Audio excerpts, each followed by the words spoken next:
واش يا الخوت، السلام عليكم، كي دايرين؟ لاباس عليكم بخير؟ خويا راه ماشي العيب تاخذها خدامه هنايا في الغربه باش تعاون شويه، ولكن العيب اخويا هو تولي باغي السالير ديالها تقاسمو معاه. بحال واحد خونا آه، مرتو دارت منشور، فهمتي؟ قالت لهم ولا راجلي باغاني نخلص صح مع البوليطاج. قال لها يا خلصيهم معايا ولا نقتلك، وشد المسند وبغى يخنقها. حشومه اخويا دير هاد الفعل.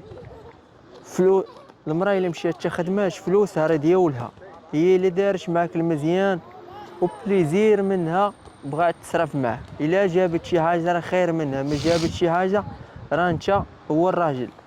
كيف قال الله سبحانه وتعالى في القرآن الكريم: الرجال قوامون على النساء. انت اللي خويا خاصك تصرف عليه.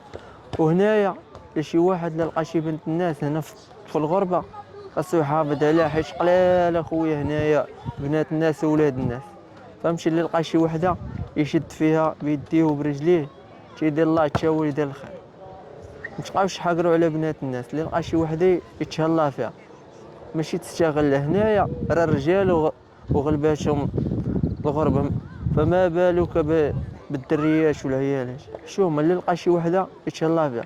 انا كندو انا غندوي على راسي دابا. انا اصلا ما باغاش تخدم ولا تكون خدام، انا نخدم عليها، انا هو الراجل.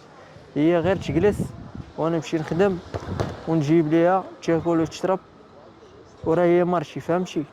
اما باش تصرف عليك ولا هادو تبداو في الحسابات خاوي، راه ما خداماش اخويا. دوك الحسابات الخاوي راه كيوصلوا للطلاق. كتولي انت كتحسب انا جبت هادي ويجيب هادي، راه ما كتبقاش مزوج، كتولي بحال معاشر مع عشيرك. انا جبت الخبز انت جيب هادي، انا خلص للدراري هادي انت خلص البوليطه.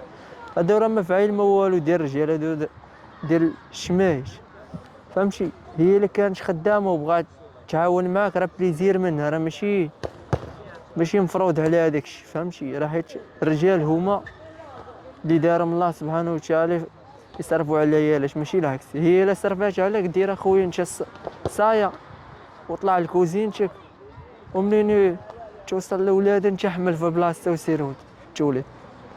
هاكا الا بغيتو تقلب الحياة راه غتقلب. راه انت هو الراجل ماشي هي. متخليهاش دير هداك الشيء ديالك اخويا، فهمتي؟ والله يديم اخلاق، والله يدير التاويل.